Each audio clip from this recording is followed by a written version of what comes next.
లేదంటే దానికి కాలువ శ్రీనివాసుల ఎఫర్ట్స్ కూడా ఉంటాయి. నా సమన్వయం కూడా ఖచ్చితంగా ఒక కారణమే ఉంటుంది. ఎక్కడ సమస్య వచ్చినా పిలుస్తాం, మాట్లాడుతున్నాం. ఒక్కొక్కసారి నేను, పయ్యావుల కేశవ్ గారు ఇద్దరు కూర్చొని మాట్లాడి ఎట్లా చేయాలా ఏమని మాట్లాడుకుంటూ ఉన్నాం. ప్రభాకర్ చౌదరి గారు, నేను, పయ్యావుల కేశవ్ గారు, మిగతా నాయకులందరినీ కూర్చోబెట్టి ఈ పార్లమెంట్లో ఏం చేస్తామని మా దగ్గర అంటే నాకు ఇంకొక నాయకుడికి ఎవరికీ సమస్య లేదు మా మధ్య. అంటే నేను అందరికీ ఆమోదయోగ్యమైన వ్యక్తిని అనే ఉద్దేశంతోనే చంద్రబాబు నాయుడు గారు నాకు ఈ అవకాశం ఇచ్చారు. కానీ నేను ఆ రోజే చెప్పాను, నేను పూర్తి సమయము దీనిపైన వెచ్చించలేను కాబట్టి ఇంకా ఎవరినైనా పెడితే బాగుంటుందని ఆ రోజు నేను సలహా ఇచ్చా. లేదు నువ్వే సమన్వయం చేయగలవు, నువ్వే ఉండన్నారు. నాకు సాధ్యమైనంత వరకు నేను సమన్వయం చేస్తున్నా. అయితే పూర్తి కాలం దాని మీద పనిచేయలేదు. కాలువ గారు అంటే ప్రధానంగా సౌమ్యుడు వివాద రహితుడిగా ఉన్నటువంటి కాలువ శ్రీనివాసులు పార్టీలో ఒక వర్గాన్ని సపోర్ట్ చేసిన ఒక ఆరోపణ కూడా నాకైతే ఊరికి లేదు, నాకు వర్గాలే లేవు. నేను నా 25 సంవత్సరాల కాలంలో ఫలానా వ్యక్తికి టికెట్ ఇవ్వమని కానీ లేకపోతే ఇంకొకరికి నీకు టికెట్ ఇప్పిస్తానని కానీ ఎప్పుడూ ఎవరికి ప్రామిస్ చేయలే, ఎవరికి హామీ ఇవ్వలే. మా నాయకుడి దగ్గర పోయి సార్ ఫలానా వాళ్ళకే మీరు టికెట్ ఇమ్మని ఎప్పుడూ ఏకపక్షంగా ఎవరికి సపోర్ట్ చేయలే. ఈ రోజుకు చేయను కూడా, భవిష్యత్తులో కూడా చేయను. ఏదైనా ఏ నియోజకవర్గం గురించి అయినా మా నాయకుడు అడిగితే నాకు తెలిసిన 4 విషయాలు చెప్తా. కానీ అంతిమంగా నిర్ణయం తీసుకోవాల్సింది చంద్రబాబు నాయుడు గారు, పార్టీ అధిష్టానం తప్ప నేను ఆ నిర్ణయాల్లో భాగస్వామిగా ఉండడం చాలా తక్కువ సమయం. అందుకనే నేను వివాదరహితుడిగా ఉంటాను.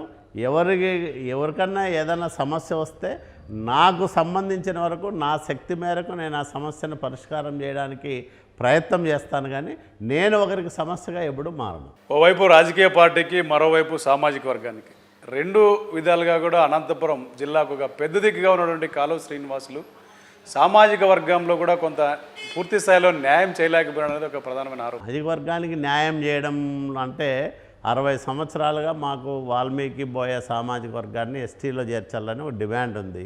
నేను మంత్రి కాగలిగినాను కాబట్టి దాన్ని శాస్త్రీయంగా అధ్యయనం చేయించి సత్యపాల కమిషన్ వేయించి వాళ్ళతో బ్రహ్మాండంగా 700 సంవత్సరాల చరిత్రను బయటకు తీసి మాకు అంటే వాల్మీకి బోయలకు గిరిజన లక్షణాలు ఉన్నాయని, గిరిజన జాబితాలో చేర్చడానికి వీళ్ళకు అన్ని రకాలుగా అర్హతలు ఉన్నాయని ఒక శాస్త్రీయ అధ్యయనం చేయించి శాసనసభలో, శాసన మండలిలో పాస్ చేయించి ఢిల్లీకి పంపించా. అంటే నా జీవితంలో నాకు భగవంతుడు ఇచ్చిన ఈ అవకాశాన్ని నా జాతి కోసం నేను ఉపయోగించాలనుకున్నా. నాకు 2 జీవితంలో ఆశయాలు. నేను మా నాయకుడిని అడిగాను ఒకసారి, సార్ నేను రాజకీయాల్లోకి రావాలనుకోలే, మీరు తీసుకొచ్చారు, నేను ఊహించనన్ని పదవులు నాకు ఇస్తూ నన్ను ఇట్లా బాగా చూసుకుంటున్నారు. రాజకీయాల్లోకి వచ్చాను కాబట్టి నాకు 2 ఆశలు ఉన్నాయి సార్. ఒకటి వాల్మీకులను ఎస్టీల జాబితాలో చేయడం, 2 భైరవాదిప్ప ప్రాజెక్టు కృష్ణా జలాలు తీసుకురావడం. ఈ 2 చేస్తే నేను సంపూర్ణంగా అంటే రాజకీయాల్లో నేను ఇది సాధించినానని చెప్పుకోవడానికి అవకాశం ఉంటుందంటే మా నాయకుడు ఒకటే అన్నాడు, ఈ 2 కాదమ్మా, ఇంకా 3-4 గొప్ప పనులు నీ ద్వారా చేద్దాం, నువ్వు దాని గురించి ఏమీ బాధపడద్దు, ఖచ్చితంగా నీ ద్వారా ఈ కార్యక్రమాలు అవుతాయని కూడా భరోసా ఇచ్చిన నాయకుడు మా నాయకుడు చంద్రబాబు నాయుడు గారు. అంటే నేను 2 అడిగితే 4 చేస్తాననే నాయకుడు నాకు దొరికాడు కాబట్టి నేను చేయగలుగుతున్నా. ఇప్పుడు ప్రతిపక్షంలో ఉన్నాం, ఖచ్చితంగా అనేక వేదికలపైన మా డిమాండ్ను చెప్పుకుంటూ పోతూ ఉన్నాం.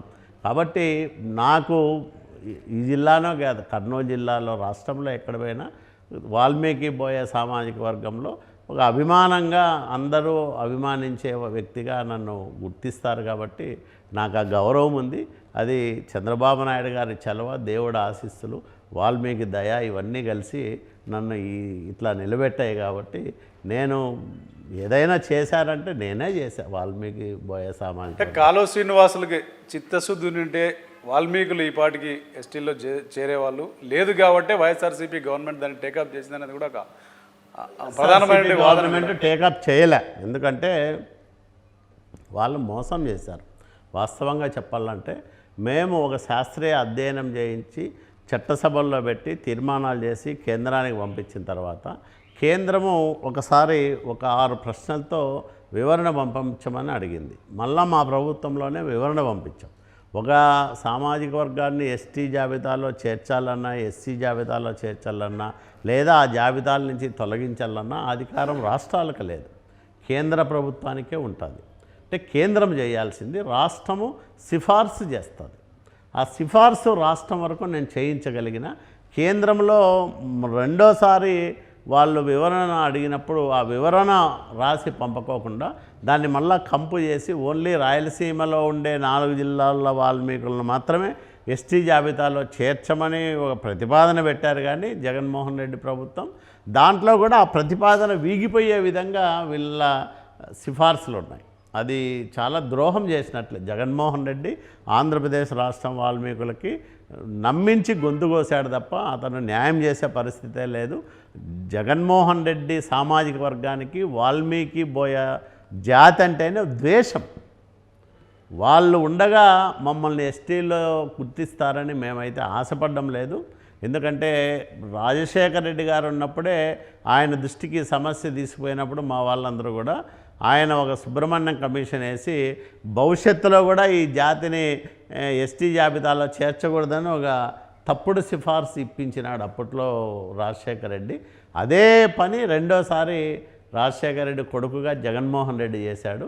చంద్రబాబు నాయుడు గారే చిత్తశుద్ధితో ఆ ప్రయత్నం చేశారు, కేంద్రానికి పంపించాడు.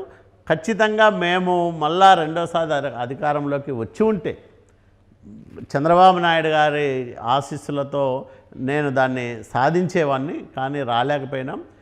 ఇప్పుడు మళ్ళా మేము ప్రభుత్వంలోకి వస్తున్నాం కాబట్టి ఖచ్చితంగా ఎస్టీ అంశాన్ని మళ్ళీ టేకప్ చేసి దాన్ని సాధించుకోవడానికి అన్ని రకాలుగా చిత్తశుద్ధితో ప్రయత్నం చేస్తాం. సార్ చెప్పండి, అంటే ప్రధానంగా కాళూ శ్రీనివాస్ ఎప్పుడు చూసినా నీళ్లు, ప్రాజెక్టులు, హెచ్ఎల్సీ కానీ ఇంకోటి కానీ మాట్లాడుతున్న వ్యక్తి.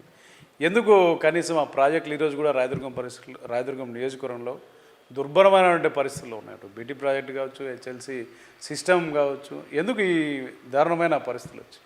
రాయదుర్గం నియోజకవర్గం అత్యంత వెనుకబడిన ప్రాంతం. ఇక్కడ ఒక భైరవాంతిప్ప ప్రాజెక్టు ఉంది. ఆ ప్రాజెక్టు 20 సంవత్సరాలుగా నీటి జాడ లేకోకుండా ఎండిపోయి దర్శనమిస్తూ ఉంది. ఆ మండలంలో, గుమ్మగట్ట మండలంలో 170 మంది వలసపోతూ ఉంటారు. ఈ పరిస్థితులన్నీ చూసిన తర్వాత ఏదో ఒక రూపంలో నీళ్లు తీసుకురావాలని ఒక గట్టి నిర్ణయం తీసుకొని భైరవాంతిప్ప ప్రాజెక్టు కృష్ణా జలాలు తీసుకొచ్చే కార్యక్రమానికి ప్రతిపాదనలు రూపకల్పన చేసి చంద్రబాబు నాయుడు గారి దగ్గరికి తీసుకెళ్ళి ఆయన్ని ఒప్పించి 968 కోట్ల రూపాయల నిధులు మంజూరు చేసి దాంట్లో చాలా జాప్యం జరిగింది. దానికి కారణం కాస్ట్ బెనిఫిట్ రేషియో చాలా ఎక్కువగా ఉండడం. కాబట్టే నిపుణులు దాన్ని ప్రత్యేకంగా అధ్యయనం చేసి, లేదు నిబంధనలు ఒప్పుకోకపోయినా ఇక్కడికి నీళ్ళు ఇవ్వాల్సిందే కాబట్టి దీన్ని టేకప్ చేద్దామని సిఫార్సు చేసిన తర్వాత చంద్రబాబు నాయుడు గారు నిధులు మంజూరు చేయడం, ఆయన చేతుల మీదుగానే పనులు ప్రారంభం చేయడం, దాదాపు 18 కిలోమీటర్ల మేర కాలువ తవ్వకం కూడా పూర్తయింది. మీరు కళ్యాణదుర్గము ఒంటిమిద్ది దగ్గర చూడొచ్చు, పెద్ద పెద్ద మోటార్లన్నీ కూడా అక్కడ